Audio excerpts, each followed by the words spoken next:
Bienvenidos a un nuevo video de nuestro canal, donde en el día de hoy hablaremos sobre asesinos seriales, empezando por Ed Gein, el estadounidense que inspiró las películas Psicosis, El silencio de los corderos y La matanza de Texas.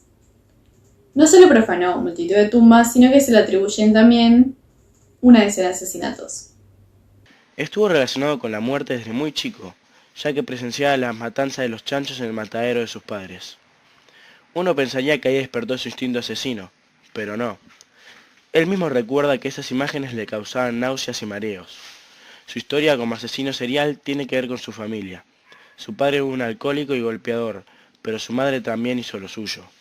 Una persona demasiado estricta y fanática de la religión que hizo que su hijo se aísle de la sociedad, prohibiéndole tener amigos para no dañar su pureza moral.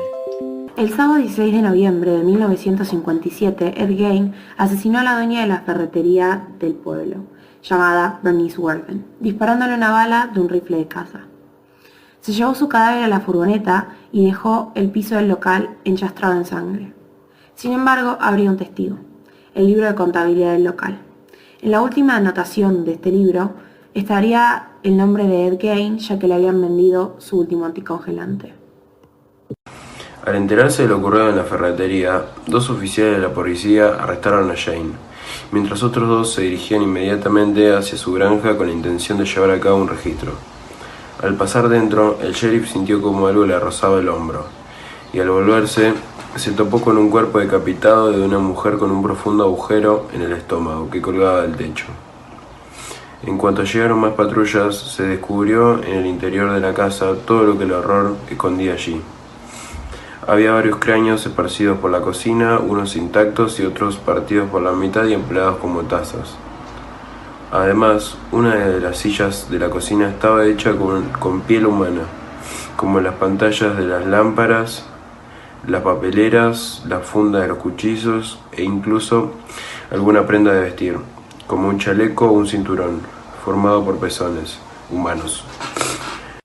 La única habitación de la casa que parecía normal era una sillada con tablones en la puerta y perfectamente ordenada, la de su madre. Gein explicó a la policía después de su detención que después de su fallecimiento su madre se había mantenido en contacto con él durante más de un año, hablándole mientras se adormecía. Dijo que había sido en esa época cuando desarrolló su fascinación por la anatomía. Le fascinaban los reportajes sobre la operación de cambio de sexo y se planteó él mismo convertirse en mujer. Gein declaró que tan solo recordaba haber matado a Bernice Worden y que los demás restos humanos que se habían hallado en la granja pertenecían a 9 cadáveres que habían sacado del cementerio. Explicó que en los últimos años se sentía de vez en cuando la necesidad de profanar tumbas y que en algunas ocasiones incluso conocía a esas personas en vida.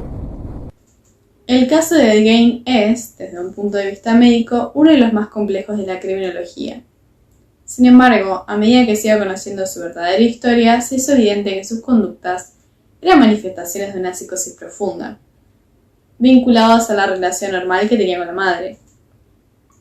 Cuando los psiquiatras empezaron a considerar los posibles motivos de su comportamiento patológico, supusieron que se trataba de un complejo de Edipo, o sea que Ed Gein estaba enamorado de su madre y que a raíz de su muerte empezó a obsesionarse a buscar a alguien que la sustituyera, pues encontraron extraordinario parecido entre sus víctimas y su madre.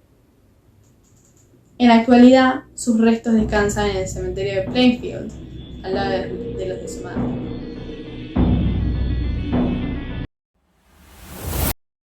En el segundo caso del que hablaremos el día de hoy, Pedro Alonso López no solo fue un asesino de menores de edad, sino que, superando cualquier registro mundial de criminales seriales, habría matado 350 inocentes niñas. En cuanto a su niñez, Pedro Alonso López nació en Tolima, Colombia, en 1949. Es hijo de una prostituta y el séptimo de 3 hermanos. Su madre era una mujer muy dominadora y muy estricta con sus hijos.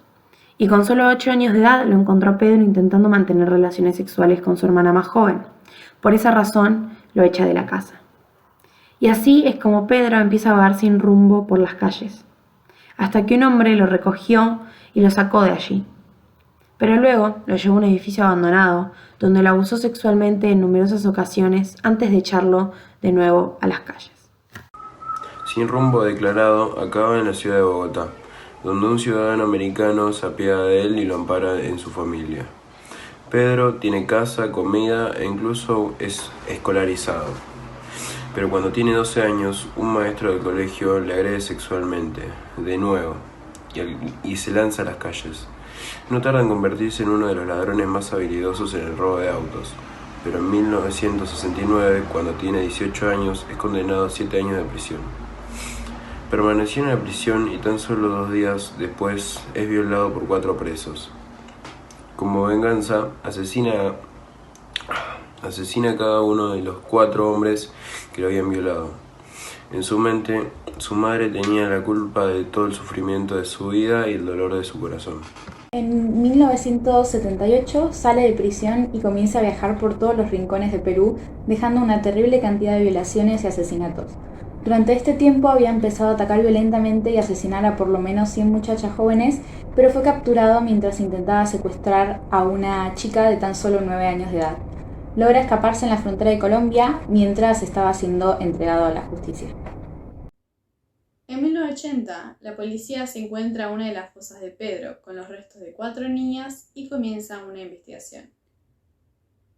Poco tiempo después es apresado cuando intenta raptar a una niña de 12 años en el estacionamiento de un supermercado. Durante el interrogatorio permaneció en silencio, sin cooperar. Ante esto, la policía elabora una estrategia: que un sacerdote se ganara la confianza del sospechoso y reconociera sus crímenes.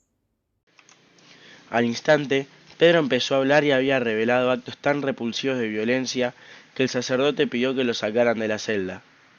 Pedro confesó a los investigadores que había asesinado por lo menos a 110 muchachas en Ecuador, 100 en Colombia y más de 100 muchachas en Perú. Pedro justificó sus crímenes con su dura vida y con una adolescencia difícil y solitaria. Perdí mi inocencia a la edad de 8 años, explicó. Así que decidí hacer lo mismo a tantas muchachas jóvenes como pudiera. Fue así como se declaró culpable Pedro Alonso López del delito de múltiples asesinatos y sentenciado a pasar el resto de su vida en prisión. Sin embargo, desde 1999, cuando se lo dejó libre con libertad preventiva, su paradero es desconocido. Se sospecha que pudo haber sido asesinado, pero, de vez en cuando, llegan reportes de gente que asegura haberlo visto en las montañas de Ecuador o de Colombia. Desde que fue encarcelado, los familiares de las víctimas ofrecieron $25.000 a quien acabara con él.